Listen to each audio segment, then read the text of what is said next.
So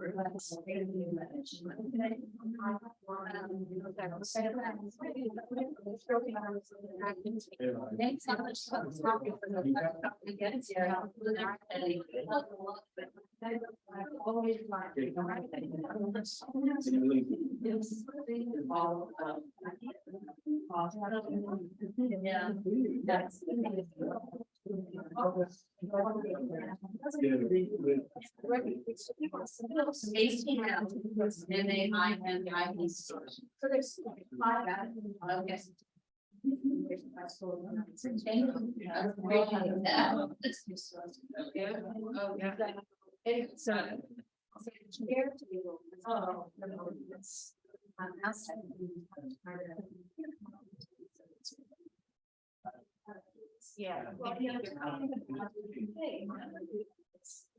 Somebody else. Yes, and so it's a really nice.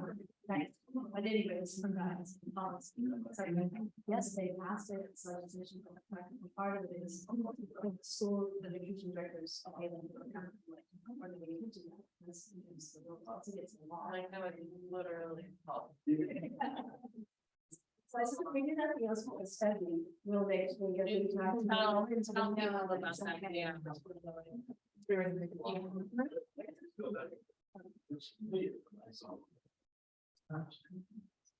Welcome, everyone. We're going to go ahead and get started. My name is Amy Weishart. I'm the director here at the Northeast Harbor Library.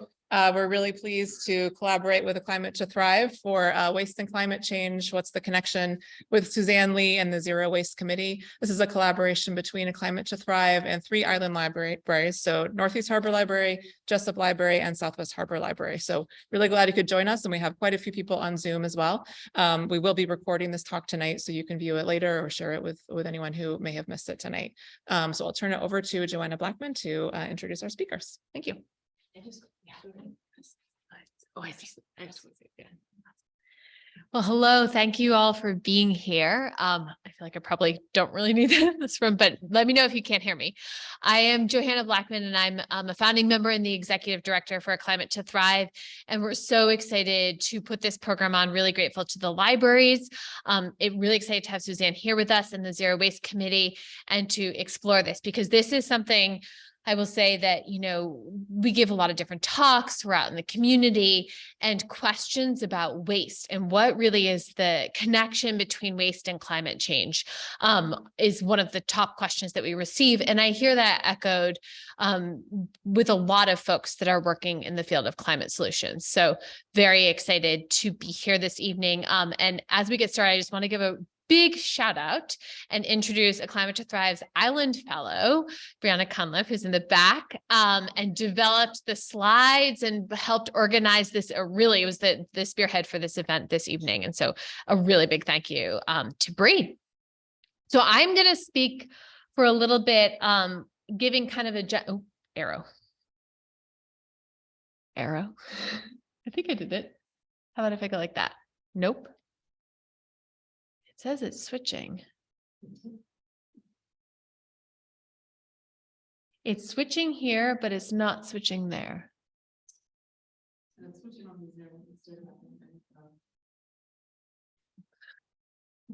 One moment while we sort out technological difficulties. There's something, for some reason, it opens it twice.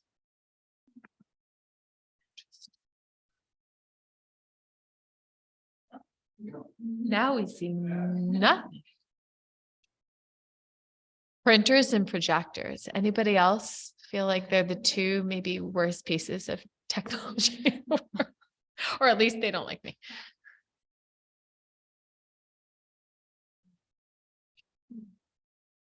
But did you stop the share before and then restart? The share is up. Right, but it's just not showing on the screen. Different from the share to that, right? Because you're not sharing the Zoom. Right.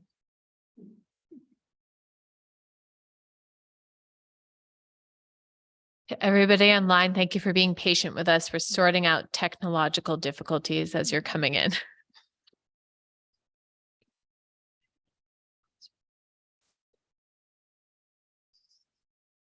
So that's good. Now Yes. Okay. Should I admit people? I can do it. Okay, cool. Yeah. See, I told you, Bree. So great. So you're going to hear from a few of us this evening, and then we're going to have time to all talk together and explore this very complex topic.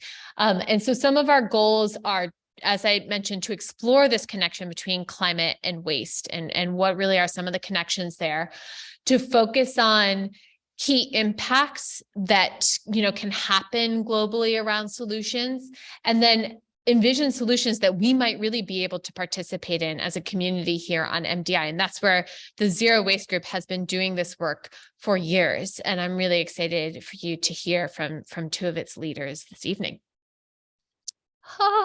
Good. So when we think about waste and climate change and what is the intersection, when we're talking about climate change, obviously we're talking about many things, right? Climate change is one of these massive topics that is already and will increasingly touch and impact so many areas of our lives.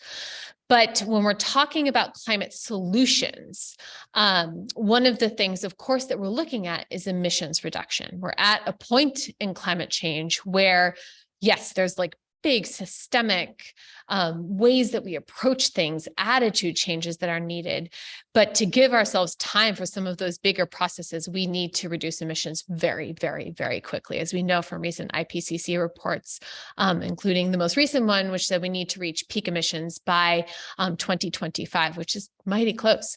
So emissions reduction is what we really need to be looking at right now when we talk about climate solutions. And when it comes to waste, we need to be thinking about how are these emissions occurring within the field of waste? Awesome. So it's a complicated picture. It's a hard thing to answer. And so there's waste, there's emissions that come from waste after items are wasted. And there's, of course, a lot of emissions that come from the production of things. And teasing those two pieces apart is really important when we're thinking about how we're approaching solutions.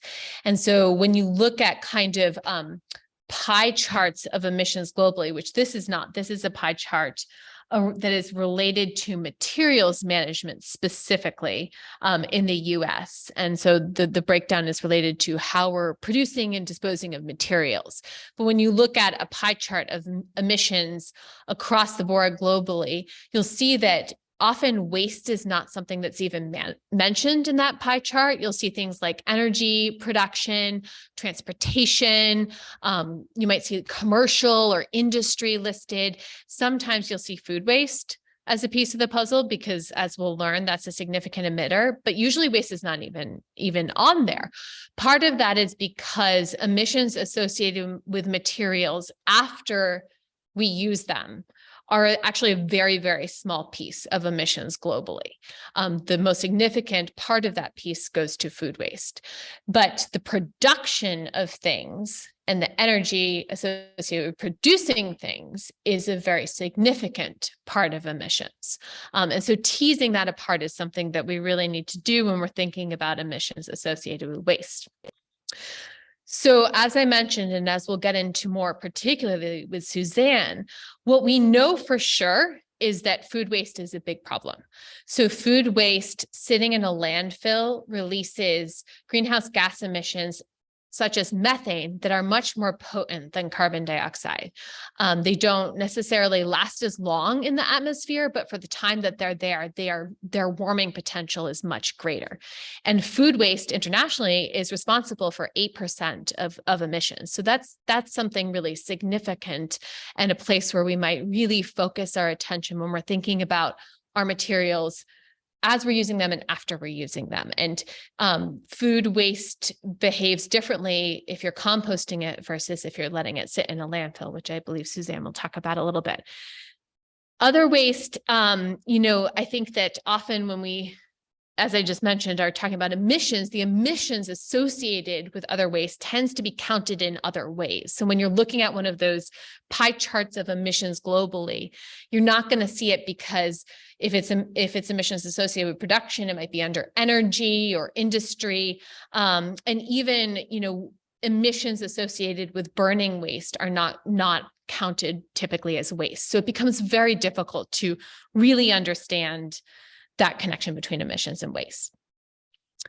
When we start to think about solutions, and we're going to tease this apart, thinking about like emissions associated with solutions as well, or emissions reduction associated with solutions, we wanted to start with talking a little bit about recycling from like a large standpoint. I know there's lots of issues locally about recycling. Recycling varies from local place to local place around how it's occurring.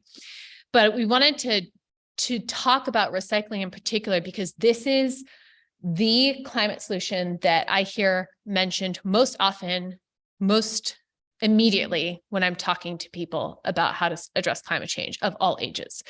And it's something that I really understand because I remember when I was in third grade, and at that point, we weren't talking about climate change, but we were, I think, maybe talking about global warming and certainly talking about environmentalism as a term. And what I learned as an 8-year-old, 9-year-old, whatever age you are then, is that if I cared about the planet, I should recycle. And that was like this connection that was forged in my mind as a really young person. And I think that's true for a lot of us. I don't know if anybody else like made those posters for poster contests about what gets put in what bin. And I also think that it's a place that we turn to because it's something tangible that we feel like we can do in our home every day. We can sort our waste, and that is going to solve climate change. And of course, many of us aren't thinking about it that way, but there's issues with this, and Bree did a wonderful job of listing them here. That, first and foremost, it's really important to understand where recycling lives in the context of other climate solutions in this moment and its actual emissions reduction potential. And when it comes to that, there's a lot of other solutions that live above recycling on the list. And a great place to go to look for like a ranking of climate solutions is a website called Project Drawdown. And recycling is somewhere in like the middle of the list for solutions. Because of its emissions reduction potential. So things like solar and wind and improving the efficiency of our buildings and addressing food waste live far above recycling. A second issue is that recycling, as we all know from living here and thinking about it, is so complicated. Some recycling is very effective. Recycling some materials is very effective. You can break them down and make a similar thing. And that process emits a lot less than making a new thing like a can. But there's other materials that the recycling just, it breaks down and it's not actually terribly effective. And it's very hard to understand what is effective and what isn't when it comes to recycling, but we'll talk a little bit about that based on my limited knowledge. Food waste, as we've talked about, is the big source of emissions when it comes to waste. And of course, recycling is not addressing food waste. And this final point I think is really, really important, is that if we all kind of are turning first and foremost to recycling as a way to address climate change, we're really kind of participating in this sense of the solutions are on the individual at like that individual homeowner level, when what is really needed is systemic structural change. And so we'll talk a little bit about what that might look like associated with waste in a moment. So when it comes to recycling, as I mentioned, things behave differently. And this process means that there's different emissions reduction associated with different materials. And I think that an area where a lot of confusion I know arises for me is around plastics and can they even be recycled? And I'm sure many of you know this, but that kind of like promotion of plastics as a highly recyclable material is something that's been put forth by the fossil fuel industry, because they're investing a lot of their energy now into producing plastics. And unfortunately, plastics are not very recyclable. And when they are recycled, there's a lot of toxins that are associated, are emitted in that process. Paper is recyclable. And my understanding from a little research on the EPA's website is that they say it can be recycled about 5 to 7 times. And of course, it is very important because that reduces how many trees are cut down to produce new paper, and trees, of course, can store carbon. Glass can be recycled more than paper, and the effort or the emissions that are associated with recycling glass are significantly less than the emissions associated with producing glass as something new. And then metal is the winner from what I have learned as far as recycling goes, because the amount of emissions and energy that goes into mining and producing new metal materials is very emissions intensive. And metal can often be, recycled, basically like a can can be a can forever more, which is a good thing.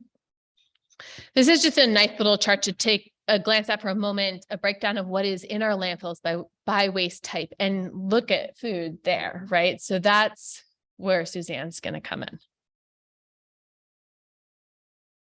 So as we said, it's complicated and there's a lot of lack of clarity. And I was reading a couple of different papers, one from the Intergovernmental Panel on Climate Change and one on the EPA's website over the past week as we were getting ready for this event.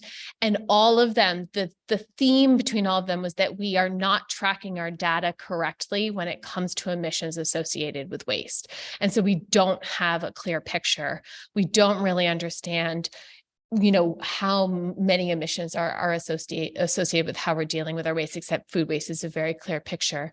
And in particular, how much emissions might be occurring from inorganic waste in our landfills as opposed to food, what might be emitted. Transportation and storage of waste, again, is accounted for in different ways, not as associated with waste. And so, we'll see that showing up as transportation. So we're not necessarily associating those emissions with waste.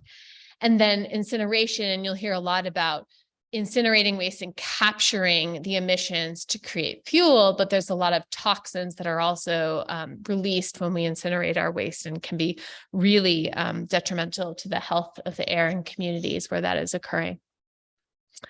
So just a couple, these are a couple more helpful kind of graphs. And this is looking at what might top waste related solutions be. And so I think, we've all or I certainly learned focusing on recycling.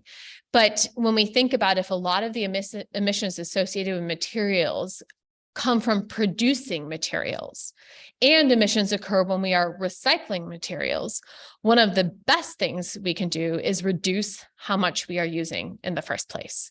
And so that reduce of the 3 R's becomes really, really important. And because the recycling picture is so complicated, what we do with our waste is so complicated. If we are producing less waste to begin with, that's probably one of the best impacts that we can have. Food waste being a really high priority here, producing less food waste, and when we are producing it, composting, less packaging, which is where policy comes into play and becomes really important, reusing things, like thinking about how we can reuse them. And then certainly recycling is important, but understanding, its context and its place within solutions and how its emissions reduction potential. So final, just quick word about that last piece of policy being important. And we have 2 policies in Maine actually that are great examples of what policy can do. One of them is this extended producer responsibility for packaging. And so that puts the responsibility on the producers to reduce the packaging that they're putting around things to begin with. So that's that reduction of waste before it reaches the point where we have to be dealing with it as an individual. And that's putting the change at that systemic level, which is really important. And then, of course, our local incredible success story, where a group of young girls here on MDI started really pushing for plastic bag bans on the island. And that went to all 4 towns, and then it went to the state. And that's really inspiring states across the nation. And that's something that's really important when it comes to that kind of systemic change. So with that, I am progressing. I wanted to shift over to introduce Suzanne for a focus on food waste, because as we said, responsible for 8% of emissions globally. It's increasing. 33% of food intended for human consumption is wasted, and yet there are many, many, many people who are going without enough food. And so the solutions to preventing food waste have these wins that multiply as they start to be implemented. And to talk more about that, it's my tremendous pleasure to introduce Suzanne. Thank you very much. Thank you, Joanna, and thank you to the group for inviting me here to MDI. I'm very happy to be able to present to your community. Actually, I'm very happy to come again to your community to present, and because there's such a high degree of interest and actually action, as you'll hear from Marianne, around the food waste issue. And since this is what I spend every day working on, I'm really pleased I feel like I'm with the family here. So my role is I'm at the Mitchell Center for Sustainability Solutions at the University of Maine in Orono.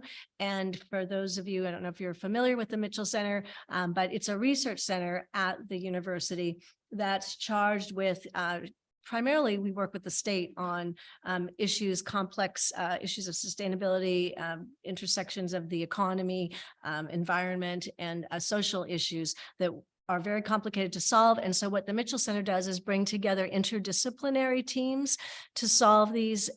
We do a lot with students, so not only interdisciplinary, but it's students and faculty working together. So we believe that we need all these perspectives in order to solve these complex challenges. We also are stakeholder driven. So we are really very different than what your idea of an academic research institution might be, where we sit up there and we think like, oh, how can we solve these big problems? Like, okay, now we'll come down from the ivory tower and we'll share the good ideas with the people of the community. That's not at all. We don't actually get started working on any project until we meet with the community. We meet with the stakeholders. So when we started our work on food waste, the very first thing that we did was actually meet with the key Maine food system stakeholders to talk to them about food waste and their thoughts on what solutions might make sense. So that's really stakeholder directed, interdisciplinary teams. And we also, even though we sit in Orono, we have the ability to work around the world and all over the country in our work to look for solutions. So we have students actually very often, not just from the University of Maine, but I had an NYU student, a Stanford student working on our team. We work with universities around the country and around the world. So we do our best to try to find solutions that are relevant to Maine, but looking wherever the best ideas might be. So that's our organization. And again, pleased to be here. I'm not really sure the structure of this, but I feel like, with this group, I would like it to be, there's a lot of information in my section about food waste because we've been doing this work since 2019. I'm very happy to take questions if I'm talking and, something doesn't make sense. I don't mind stopping. So if you want to just raise your hand, I'm happy to do that. I guess for the people on Zoom, the chat function, and then I guess there'll be time at the end, but just to make us all comfortable.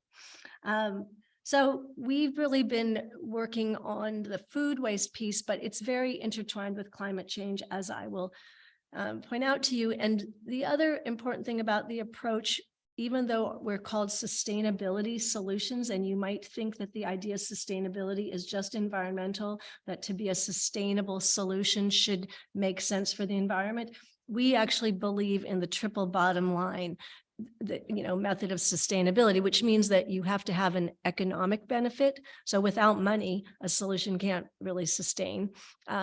Human social benefit. So if it doesn't work for people, it's also not going to be a long-term sustainable solution. And the environment, if it doesn't, leave the environment in a good place, it's also not sustainable. So that's what triple bottom line refers to. Okay, let me try this now and see if okay, I did it. So food waste, as Joanna pointed out, also is a massive issue. It's somewhere between 30 and 40% of the food that produced is actually never eaten. And, 133 billion pounds of food wasted annually in the United States. And, the number keeps growing, unfortunately, $160 billion, but I've seen numbers now where it's over $200 billion. The important thing to understand with food waste, and it's actually not that different from the climate problem, is that people think about the food waste as the value of the food that gets thrown into the trash, but that's only one piece of the cost of waste, and we say that's still a lot. It's like buying 5 bags of groceries and on the way to the car, you dropped 2 of them and somehow you didn't care and you just kept going, which probably wouldn't happen. So that's one part of the cost of food waste. But if you think about the resources that go into producing those 2 bags of groceries that you dropped, the labor, the energy, the water, about over 20% of our fresh water supply goes to produce food that we never eat. So, at this time in which labor is scarce, water, energy, we can't afford to waste that. And then the third part that you really often miss is now you throw it in the trash and you have to pay somebody to actually dispose of it. When you put it into a landfill, it's like buying rent for your food for the rest of its lifespan. So, there's a triple sort of cost to it that people really, you can't believe how casually you toss away food. So, that's really the important thing. Disposing of food waste is costly. So we talk about it as being about 30% of our solid waste stream. It is the largest part, but it's disproportionately heavy because it's wet and, it was never intended to go into the landfill. So we, 97%. So, the other problem is that the majority, we talk about some recycling. So there is some recycling of food waste, but still the majority is ending up in the landfill where it produces this methane gas, which is about 25 times more potent than CO2. So it's really, that's why we call it a massive problem. And here in Maine, we like to think that we're better than that, but it's not. We still do throw away about 40% of our food. They have done solid waste audits to see what the composition of our waste stream is here, and about 30% of the solid waste stream is food. So the single component that you find most often in our trash here in Maine will be food. At the same time, we have a food insecurity problem. We lead New England in food insecurity here in Maine, 1 in 8 adults and 1 in 5 children. It's not sure where their next meal is coming from. And yet, we're throwing away food. And so almost all of our food here in Maine does end up in the landfill. So it wastes our state money. I just have a question. Sure. About food waste. And like what gets thrown away, is it, oh, that was in the refrigerator and it's spoiled, or is it something that has been cooked?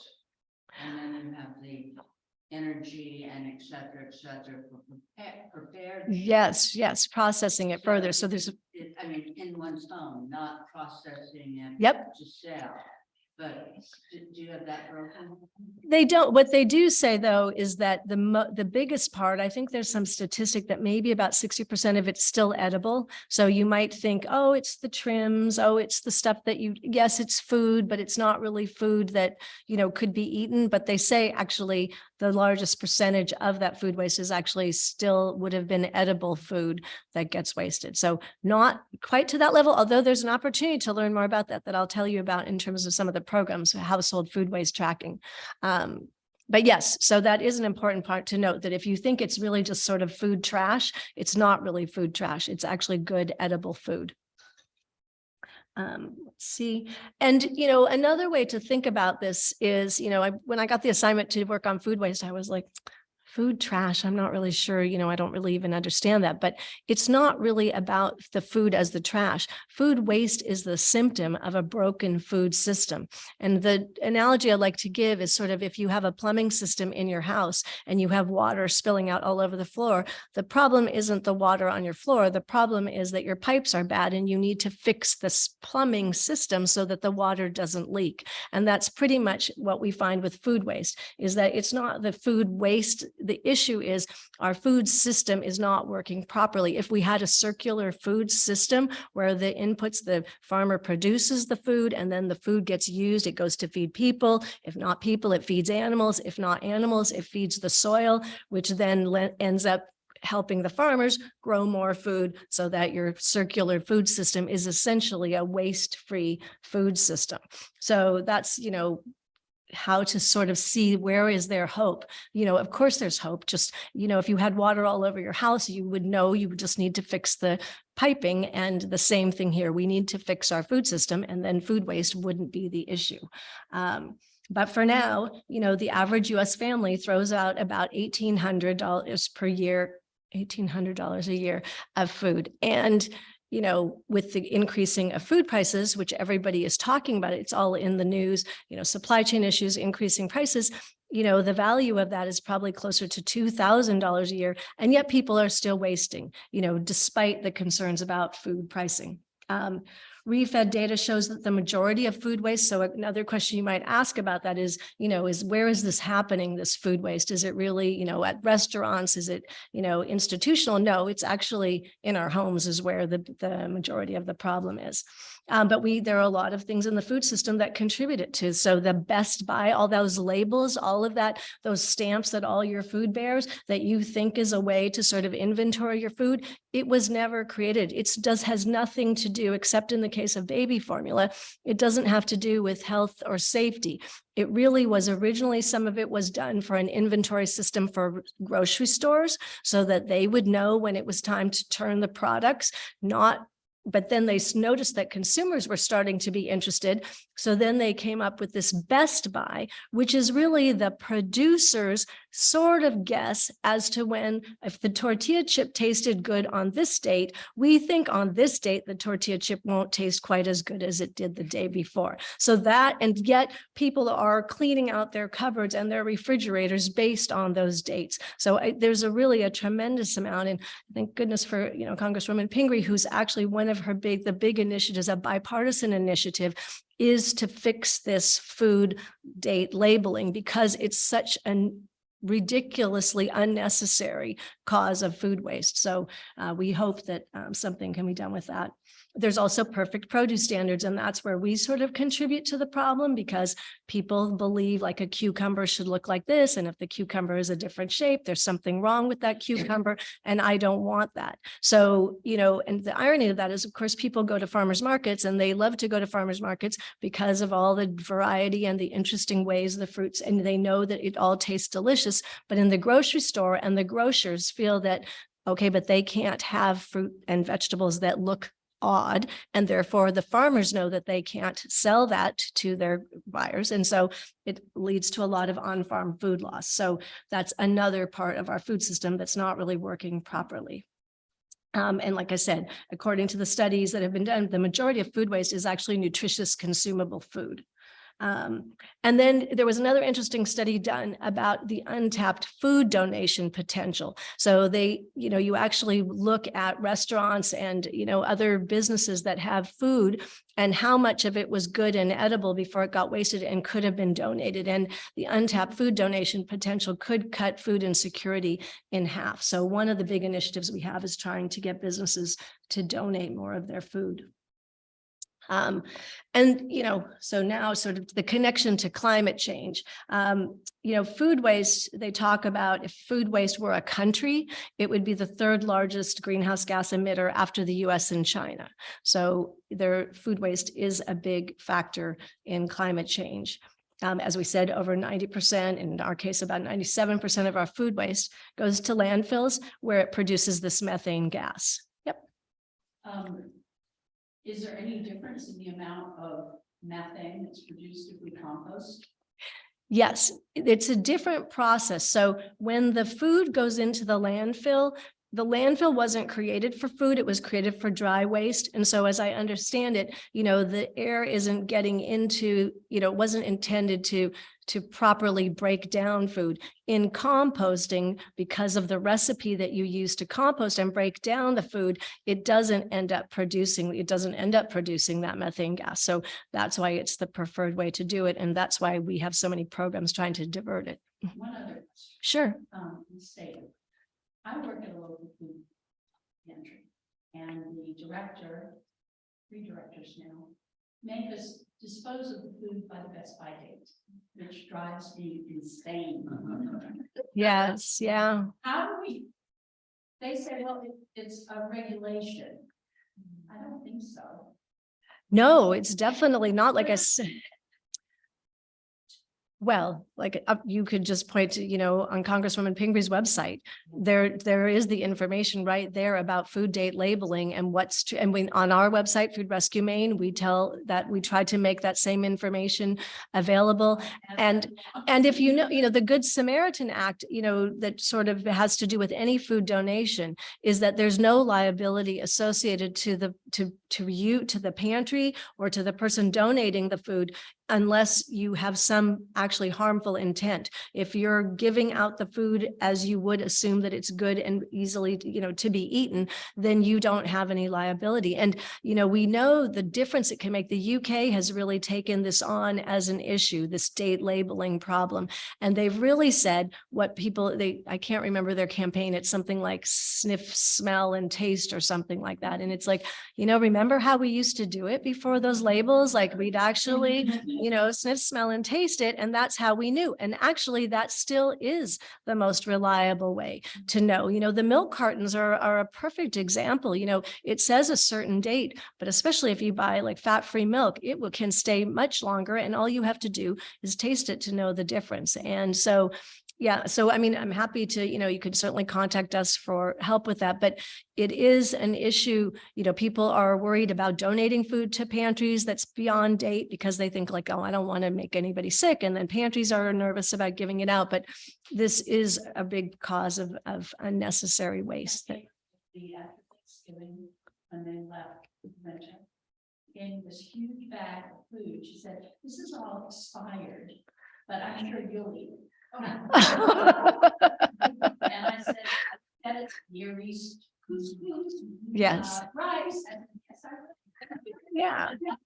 Of course, right, because none of that, right, to think that a package of rice, a shelf-stable product is going to be bad. And so that's really the sad part of it. But, again, there is work going on to try to change this and to make it, understandable to people that these things aren't to be thrown out. But right now, that's why we have, one of the many reasons we have food waste. our big casserole this year with mushroom soup that was exciting.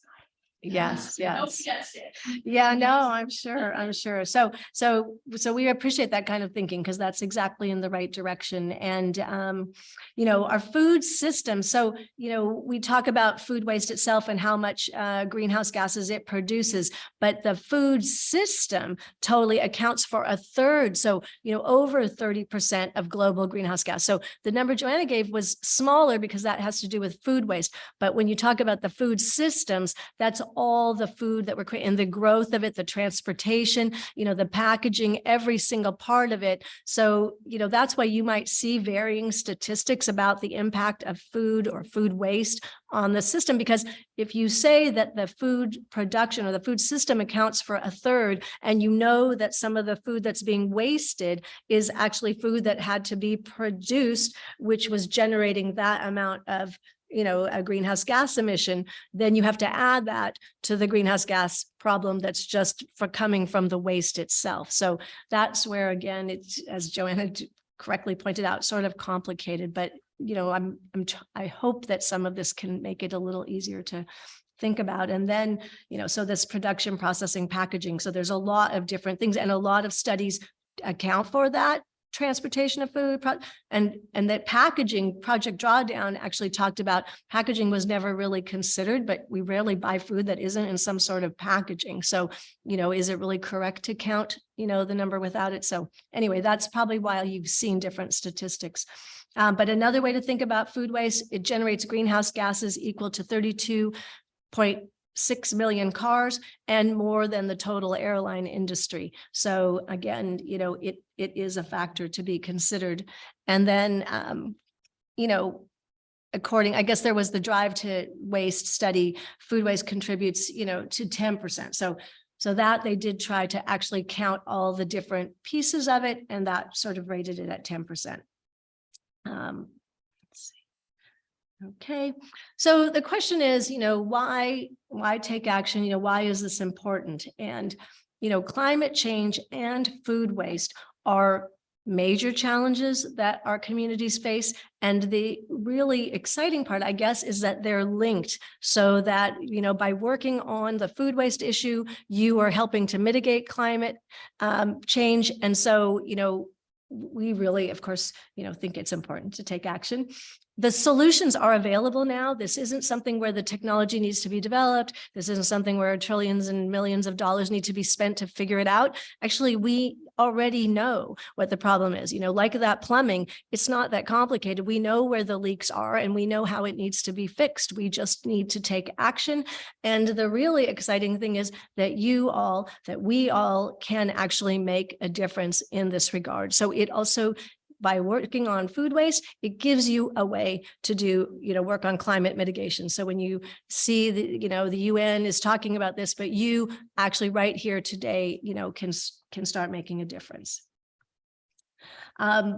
In terms of the work that we've done at the Mitchell Center to try to identify what are the actions that can be taken to ending food waste in Maine, as I said, we really try to be very realistic and look at solutions that have triple bottom line benefits. So, it has to be economically viable. We know that, the state that we're in, very, fiscally conservative minded people, we're not just going to spend endlessly on a solution. So it needs to make sense economically. It definitely needs to help our people. We're a very concerned state about, taking care of each other up here in Maine. And so that's important. And then the planet, we're surrounded by the beauty of Maine every day. And if it's not going to preserve that, then it's no real solution either. So this is how we evaluate our solutions. Our stakeholders, like I said to you, we work with the stakeholders in the food system here in Maine. So this is just a tiny snapshot of the organizations who are interested in doing their part to end food waste. So as you at home make a difference, that you're joined with a lot of other organizations throughout the state. Here's something I think Joanna sort of talked about a lot about recycling and the role of recycling. And actually the Maine DEP, and the EPA, they have a hierarchy of food waste solutions. And so you could see that at the very top is the reduction, Joanna, and this is really the theme right now in all sorts of solutions is reduction. Why? Of course, because if you actually reduce the amount of food that you're using, now you're not causing it to be produced. So you're not wasting that energy, water, and everything else needlessly. So the best thing is to reduce your use of, food that you don't need. Shop for what you need. Shop your refrigerator first is always something we talk about, meal planning, and then using your leftovers, creatively. Recovering is the second one. So recovering to feed people first. So the very most important thing, food you won't eat, donate it, and then recycling and getting it back, to compost it or into biogas is sort of towards the bottom, towards the end. And then the very worst solution for food waste, of course, is to put it in the landfill. So our solutions are sort of guided by those three things: our stakeholders, the hierarchy, and then the triple bottom line. And out of that, we've come to this, our first solution is the tracking and measuring of food waste. So this applies, we're doing studies now with Northern Light Health, we have a study with the Department of Corrections, but we're also working on a home food waste tracker because it all works the same way. The very first and best way to get people to reduce or businesses, is to make them aware of how much food waste they are actually generating. And so our students actually we were testing out our own home food waste tracker. And so we had them for a week track their food waste. And a lot of them did it either a 5-gallon container with a lid, or they had a clear container that they could put in the refrigerator. And they all reported that as they were forced to put food waste in these containers and confront what they were wasting, it made them very creative about ways to not put food in those waste containers. And so, and they've been working on this and they've been talking about these solutions, but when we actually made them do this food waste tracking, they really realized for the first time, oh, instead of putting it in the waste, I could eat this leftover. I could put it in Tupperware and I could eat it tomorrow. Or I could make this into like pancakes, or I could make some muffins, or maybe I'll make a smoothie out of this fruit. So you become very creative, and businesses do too. So as we've worked with the Department of Corrections, they've come up with all these insights of, using food from one day to the next. And we're about to embark on a school study, school food waste study where, we know that the same thing will happen. So tracking and measuring is really an ideal first step. The next thing is solution 2, to the point of trying to get food. If we do have too much food, then it should be feeding people. So we're really looking at trying to have a system, a food rescue system, where all the pantries in the state of Maine would have a database where they could make sure that any food that's available for donation gets actually shared with the people who need it through distribution points.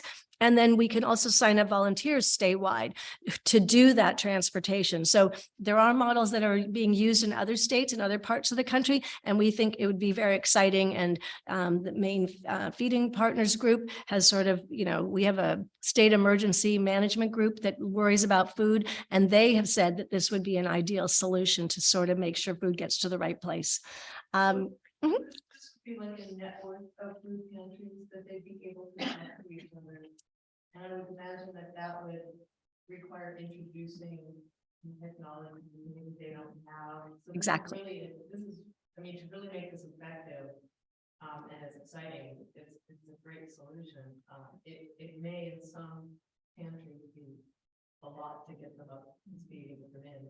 Yes, theoretically, but if they're using a computer at all, and a lot of them are using Facebook, and they have some sort of, Excel, they have a list of like the volunteers and stuff. So this isn't, and there is a system that we're advocating, and we're about to test it. I don't know if you know the AIO food pantry, but they have been very interested in really testing new systems and expanding their capacity for food rescue. So they would like to demonstrate, and we are very excited about it, to use this system and show. It's a very simple, right? It lets you keep track of your donors. It lets you keep track of your feeding points by zip code. So in any given zip code, and then your volunteers in that zip code sign up, and they can look at a screen. Oh, Thursday, I've got some free time in the morning. Oh, here's a rescue. It needs to go in the zip code from this place to this place. I can pick up that food and drop it off, no problem. And so it really, there's a woman in Connecticut, one example, she was able to start a whole food rescue for her community, just this woman with the system,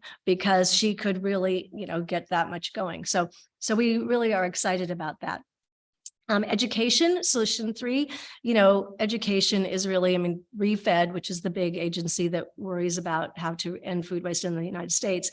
They list education as probably the most cost-effective solution, once people understand, and that's why I'm happy to be here and, be part of the education process. And, we have school programs that we've been developing and all sorts of things to get the word out about the issues of food waste and what you could do to solve it.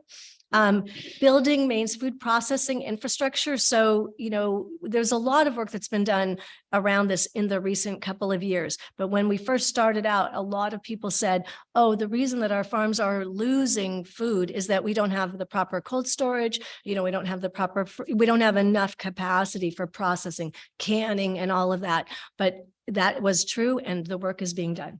There are just a couple questions on the Zoom and Sure. requests to repeat they can hear the audience, so to repeat the questions. Oh, okay, sorry. Okay. Okay, so food processing infrastructure, solution 5, promoting increased food donation, for the reasons I covered earlier. And then solution 6 is, it's still, even though food recycling might not be the top of that pyramid, it's still a crime that when you have food that can't be eaten by humans, can't be eaten by, animals, and that we would lose the energy and nutrients, because you have to understand that food, even when it's not edible, still has nutrients and it has energy within it. And if you're sticking in a landfill, it's only going for bad, right? To create methane gas. If you compost that food at that point, the energy and the nutrients now can go to grow more food. And that's really what's supposed to happen in that circular food system. So we're working very hard with communities throughout the state to start food recycling, consolidated sites, like where people can just drive up and drop off their food scraps,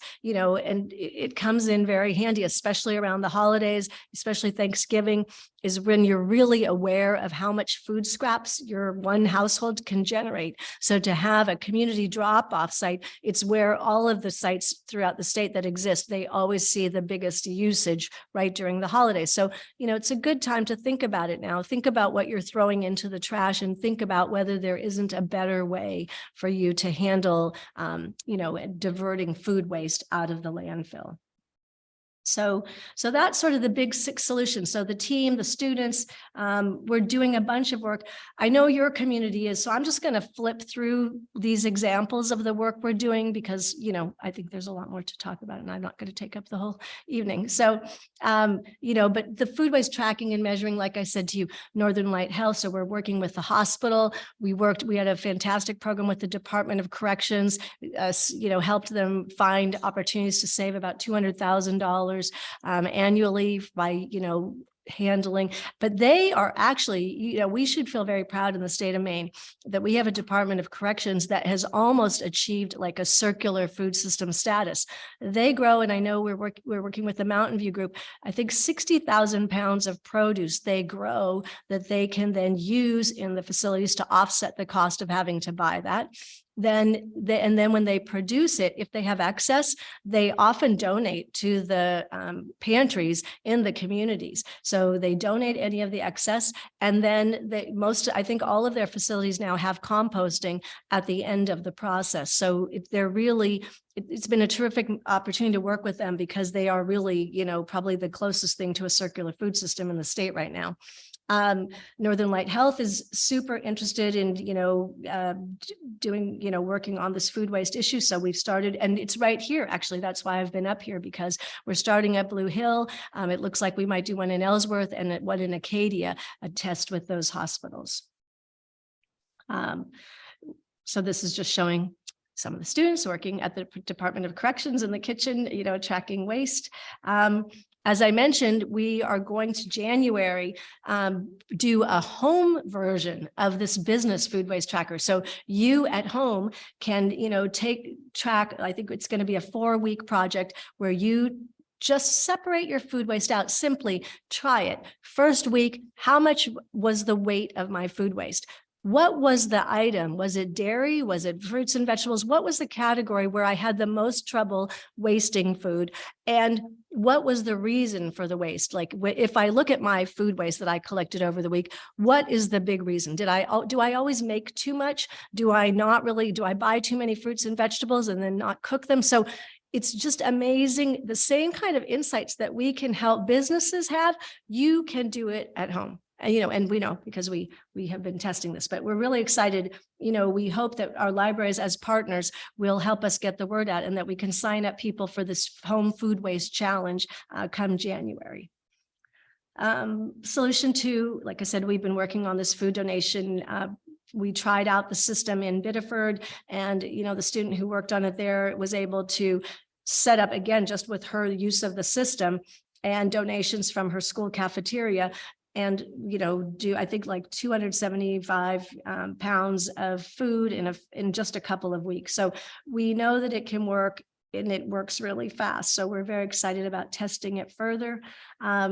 Community fridges are some other things that we're looking at. Share tables in schools, community gardens, some other ways for increasing food in the community. Community education and action, like I said, we've created these recycling signs. We have created school programs to get the word out. We have a social media campaign. We have a website that you can go and visit. So here's just some of the different pieces of the education. We're working to build some farm food infrastructure. Our efforts in that way, a lot of people are working already on the cold storage, but what we're trying to do is come up with a system to take that excess. Most of our farmers in the state have surplus within their growing season. And we want to make sure that that food that's in surplus actually goes to feeding people. So we tested out creating what we call a surplus buying opportunity report, where the farmers with surplus on a given week would report in how much they had and at what price they'd be willing to sell it. And then we had a list of institutional buyers who were looking for food at those good prices that they could buy, and sort of create this clearinghouse. And it seemed to work as a pilot pretty well. So we're actually trying to talk to some of the big food distributors to see if they would be interested in actually making this a part of their business model. We also are creating a GIS map to show you, you put in your zip code and you can see in your zip code, what's the makings of a circular food system? Where are my food recyclers? Where are my farms? Where are my, where could I have food processing take place? What are the retail locations for food? So that's another piece.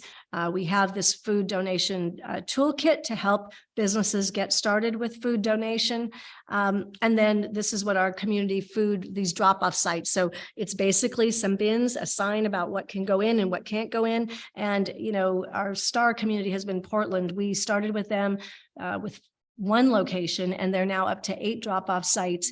And they are, I think, let's see, the city of Portland is saving, oh, do I have it here? Oh, I don't have the numbers, but they're saving money and they're diverting food scraps from the landfill. So they're doing a terrific job. Next steps, you know, sort of takes us to ending food waste in Maine. You know, what are the things that you can do? Track and reduce your own household food waste. So we'd love you to join the challenge come January, but you could start it tomorrow in your home, starting to be conscious of what's getting wasted and change, you know, reduce that. You can share food waste education. So that's our website, Food Rescue Maine. And, you know, we have all sorts, we have much more information than I'm presenting tonight. So if you want more, you can have it. We have a blog, we have a Facebook page, TikTok, even some videos on how, you know, not to waste brown bananas, and things like that. So building food waste action, which you'll hear about in your community, you know, through donating, rescuing, and recycling food.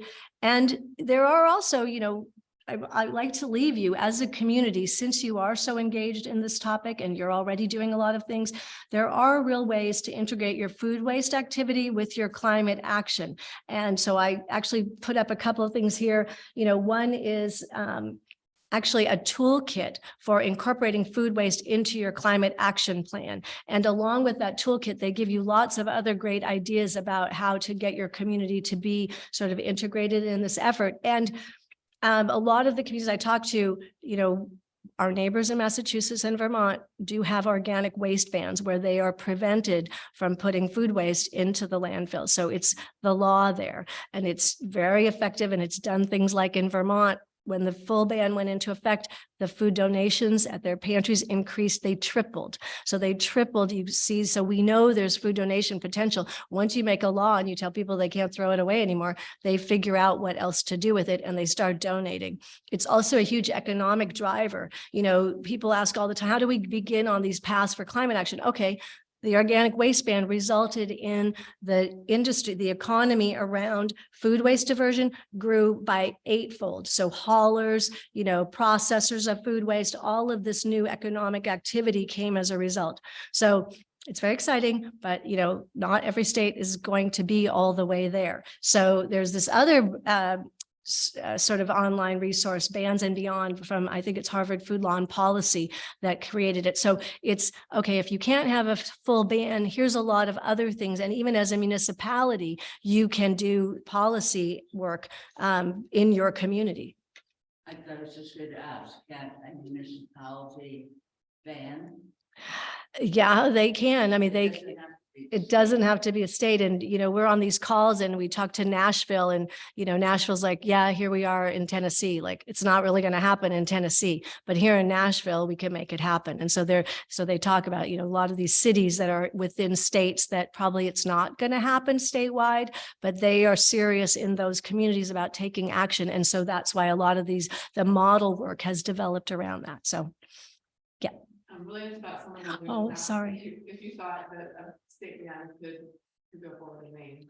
Well, I think even last year, I think the Natural Resources Council of Maine, I think that they started some work in that direction. And, you know, the thing about a ban, I think that, you know, I don't know, I'm not from Maine originally, but I would say since the time that I've been here, it seems that that's not necessarily the direction that the state, you know, banning things. But, you know, the plastic bag, you know, ban did go through. So there might be some potential, but it might take, you know, more time. So, I mean, we would love it. We've seen how it works in these other states, and we think it would be fantastic here. One of the really good ways that it has happened. So if municipalities were to start doing some work in that direction, that is one way to get there eventually, because people can see how it was working, like the plastic bag thing, you know, started by different communities taking it on.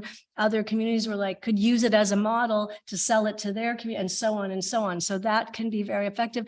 And the way that Vermont did it was also very, you know, smart. They started it as a limited. So I think in 2012 is actually when they began their work, you know, limiting it to probably large waste generators, people who are generating, you know, whatever it is, tens of thousands of pounds of food waste. It only applied to them. And then it applied to, you know, small, okay, all the way down by 2022, it applied to households. So they probably over 10 years, they phased it in, which allows the resources, which allows everyone to get used to it over time. So it doesn't really feel like a ban, like, okay, we're stopping it today. And by the time it's almost natural, you know, by the time of the last phase in, you know, there were enough, you know, garbage to gardens and chickadee compost around in the state to help you out, or scrap dogs. And so, so those are some pathways to get there. Yep. And a possible pathway here on NTI is to think about the work that our different towns are doing in their climate action. You've got the toolkit up here that's around food waste, like that, and goals around that action plan that have to be. Yeah, so I think that those are all great questions. I have not been tracking my timing very well. So, you know, I think. I would be able to hear from Dr. Marian, and Yep. when we do questions, questions. Yes. For any of them. Okay, so thank you.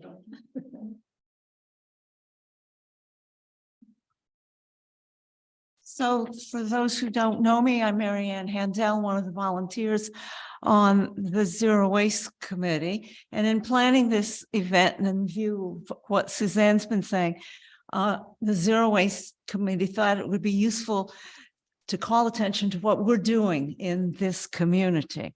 So I'll talk a little bit about community efforts, and then a little bit about how we can enable individuals and household efforts.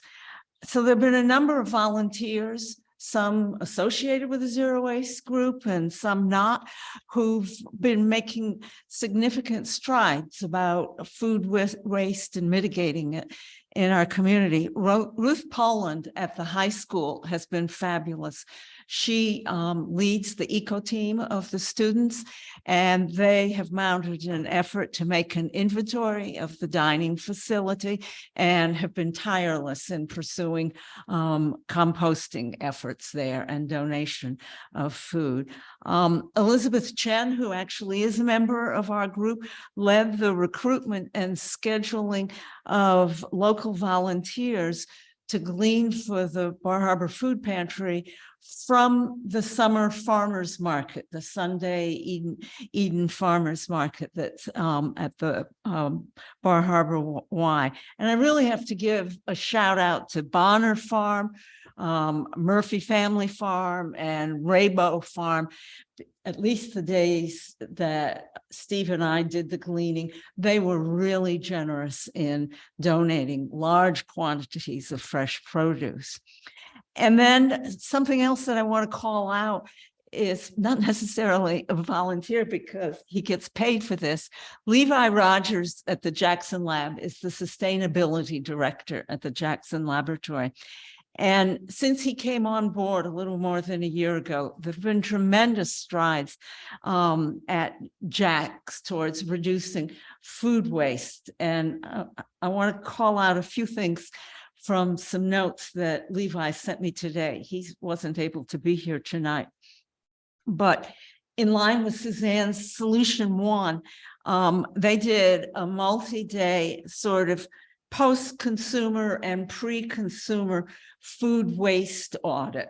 So in the post-consumer audit, they scraped all the plates and weighed the food and made observations about how much food waste was being generated off of stuff being returned on the dishes. And they found actually very little food waste there, less than 1/10 of a pound per person. The pre-consumer audit took them into the kitchen to monitor the preparation of food and whether there's any patterns of waste generation there. So they, again, weighed and measured what was doing, maybe sort of like we're supposed to be doing eventually in our household food waste. And they did find several areas of improvement, and the dining team was eager to learn about this and made some adjustments there. And then the other thing they did, probably solution 5, as Susanne would do it, is that they have established a food donation program in the dining facilities at Jack's, where people can, there's actually some communal refrigerators at Jack's where people who bring in their own lunch can store it in a fridge until they're ready to take it.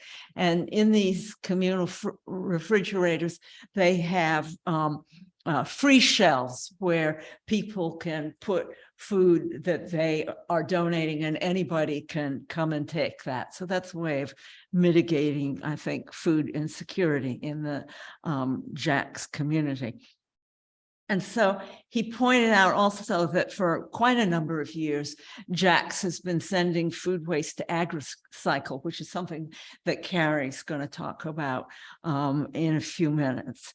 And maybe some of you wonder about all the mouse bedding and the wood shavings, and for quite a while, that's all been composted on site there at Jack's. So I want to now just turn to what the Zero Waste Group has been doing and seeing in the community in terms of encouraging individual efforts. And the Zero Waste Group has had a real focus on public education as a way of enabling individual householders to identify and reduce their food waste. One thing that we did, several people contributed to an op-ed that appeared in the Islander this summer. Zero Waste Committee also had, spearheaded by Carrie, an exhibit at the Climate to Thrive Spring Fair that was on another sort of library associated event. It was on the lawn at the Jesup. And we've had exhibits in 2 of the local libraries here, at the Northeast Harbor Library and also at the Jesup, and posters elsewhere. And those have been stationary exhibits that people can peruse the material. They've included copies of the op-ed and books and cookbooks about tackling food waste and display material. And Sydney Roberts Rockefeller has been just totally committed in collecting up material and distributing it to the libraries. And I'll conclude and just turn it over to Carrie, who will also come back to this point. As a group, the Zero Waste would really like to stimulate community conversation and individual actions on the reduce side. So that was at the top of Suzanne's pyramid and the most important thing that we can do with respect to food waste. We've talked for several years about having interactions with Hannaford. Most of us on this island shop at a Hannaford. And the Zero Waste Group has met several times with the local manager or the previous local manager of the Bar Harbor Hannaford, and with George Parmenter, who is the sustainability director for, I don't know, Hannaford everywhere, down there in Scarborough. And they've been very enthusiastic about this group and the efforts. And we would really like to talk about not only reducing plastic packaging, but reducing packaging, going back to the way it was previously, maybe 5 or 7 years ago, when much more of the produce was in bins and you could collect what you needed rather than prepackaged produce, which might have more than what your family can use. We want to promote formal programs in the elementary schools. And we would like to promote Farm Drop, which is an activity of Healthy Acadia. For those of you who don't know about this, this is sort of an online farmers market where individuals once a week can order the produce they need. It's just like going to Amazon. You see all these things and you put them in your cart and you've given them your credit card number, and you can then go at the designated pickup spot on the pickup day weekly and get your produce. And this allows the farmers to know exactly what's going to be needed, and they don't bring excess material to the market, so to speak. So, and Carrie's going to talk about another one of our pet projects that we would like to stimulate, and that is some kind of composting available at a community level, not necessarily a municipal level, but gardens, you know, garbage to gardens, etc. So I'll turn this over to Carrie now, who's going to has more information.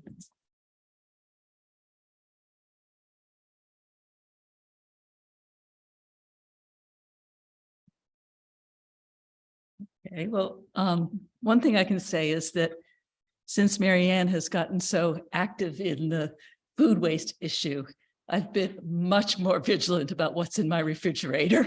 I was always really good at putting all the leftovers in the refrigerator, but I wasn't always as good as using them in time, but she's really gotten me on my toes. So that's a good thing. She mentioned that, you know, with food waste, the best thing to do is reduce, not have the waste in the first place. And that's actually the best thing to do with any kind of waste. Just in terms of waste in general, there's an awful lot that we as individuals don't have control over in terms of the waste management system. But the one thing we do have control over is how much waste we produce in our own home. So it's really worthwhile to just kind of focus on that and really question, when you put something in the trash, does it really need to be there, or could it be reused, or could you have used something else that didn't need to be thrown away, or, you know, just do your best creative thinking about that. So I wanted to talk about a couple of efforts that have, I believe, made an impact on food waste. And one of them is with Healthy Acadia, which Marianne had mentioned, not specific to Mount Desert Island. They work through all of Hancock and Washington County on all kinds of various health initiatives. But one of the things that they've had going for several years is a gleaning project. And we have some data from Emily Shanahan, who was organizing the gleaning project this summer. And she reported that they gleaned 24,000 pounds of food. And that was working with 38 different producers, meaning local farms or orchards or, you know, whatever.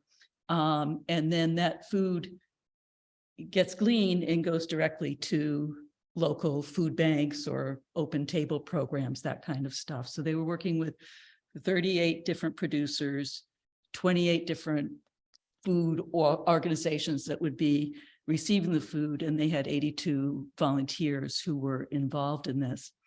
And that one annual event that they look forward to is they always in the fall do gleaning from an apple orchard in Ellsworth.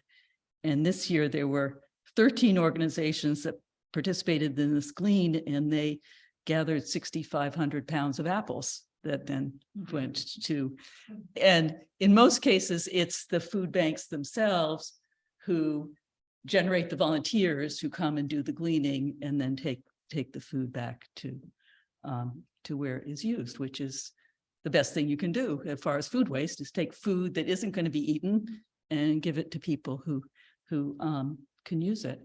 And how it works is that they've developed a relationship with these various farms and producers. And so they'll just get a phone call, I've got a row of cabbage that we're not going to be able to sell, or they just let them know when they have something that they have a surplus of, and then it can just be gleaned and reused. And then the other program that I wanted to talk about is AgriCycle, which you may or may not have heard of. But AgriCycle it's located on a big dairy farm in Exeter, Maine. It's one of the largest dairy farms in the state. They've got 1,000 cows. It's the 5th generation of the family that's running this farm. And 10 or maybe a little more years ago, they decided to invest in creating an anaerobic digester.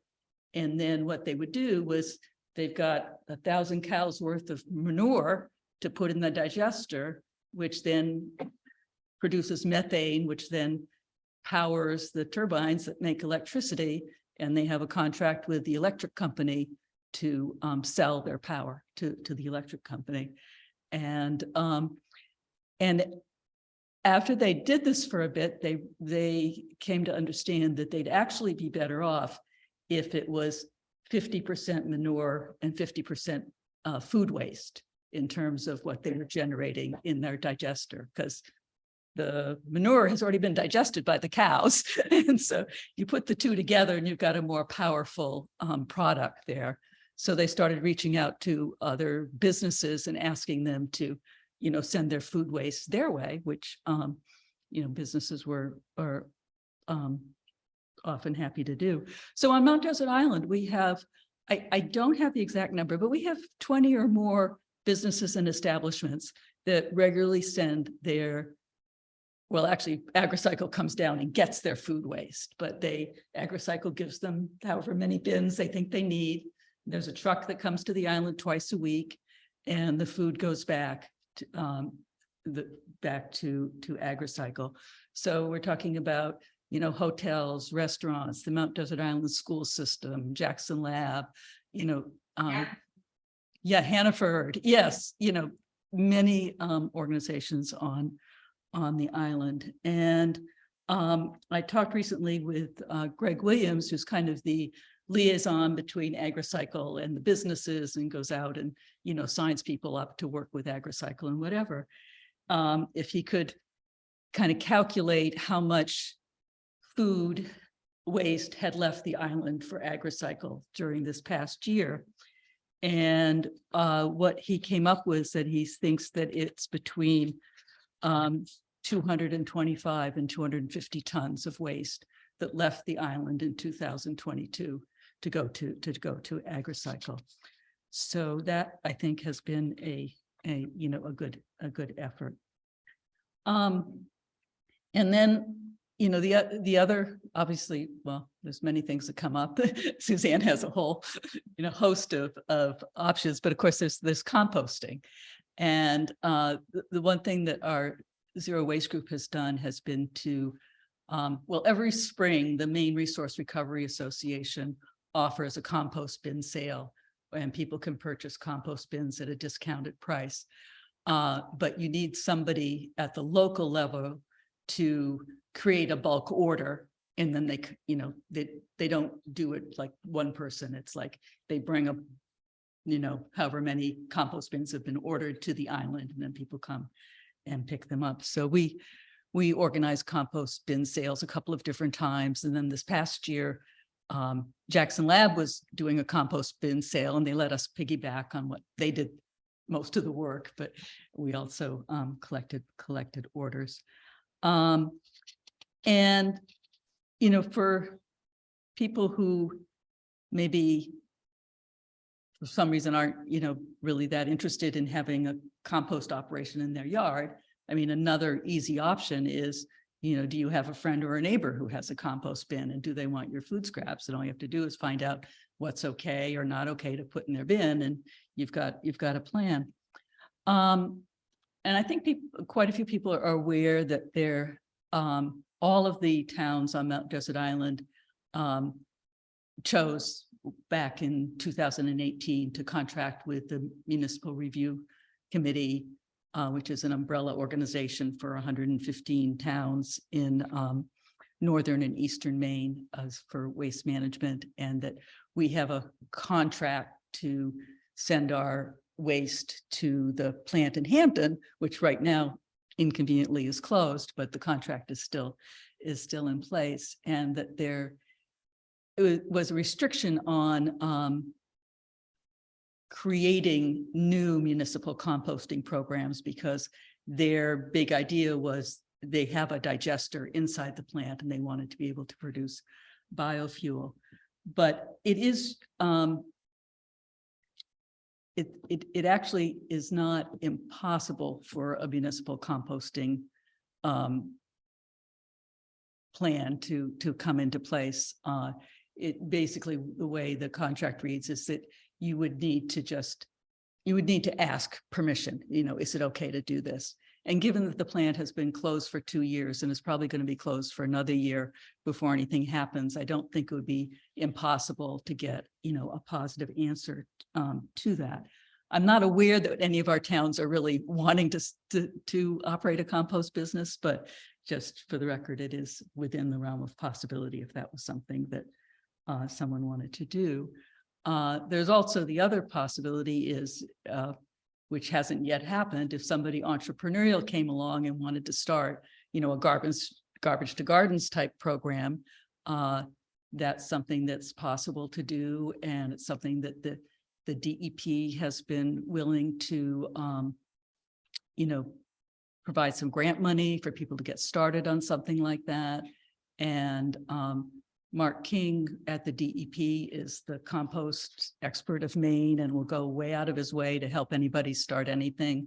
So there are some various options, but I'm not aware that any of these things are happening yet, but they're things that could possibly happen. So I think that's pretty much what I had to say about food waste and zero waste. Some of you I know are already on the zero waste email list. And so I'm the person that keeps sending you emails. But if you're not on our zero waste email list, you can sign up right out in the hallway and you'll get updates on what we're doing and what's going on. You can read them, you can ignore them, it's your choice. If you decide you don't want to hear from us anymore, you just send me an email and I'll delete you from the list. It's easy as can be. And Carrie, did Yeah. you put the books online? Yeah, Could I send you a copy of the library? yeah. Or they could even just put their name and email in the chat and I could grab it from that.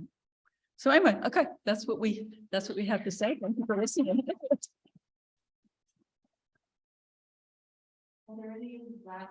I just had 2 comments. I just had a comment about the part of the whole thing. I think if we, so first of all, COA, I haven't heard a lot of COA getting involved.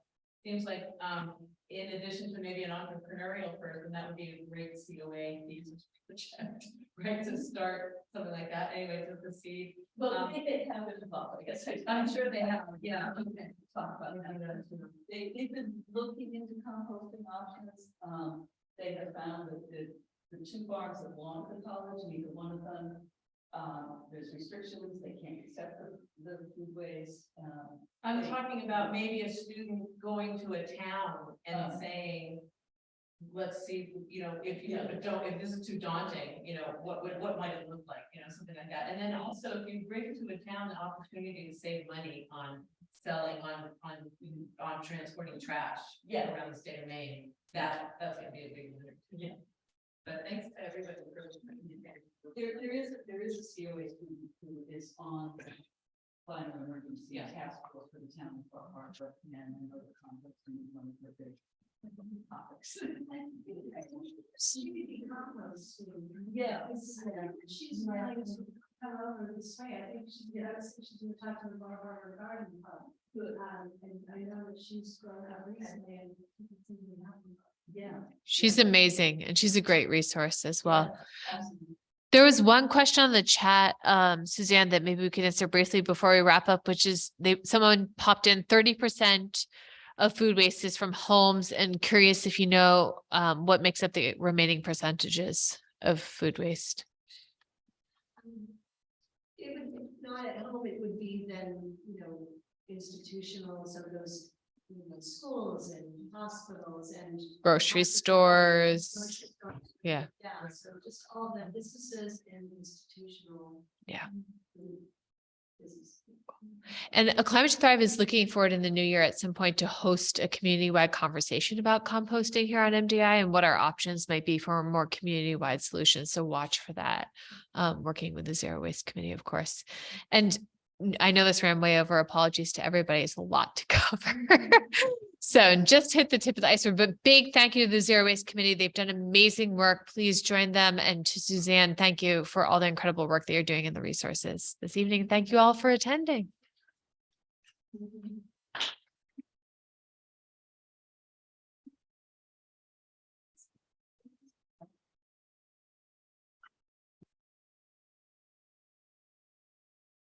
Thank you.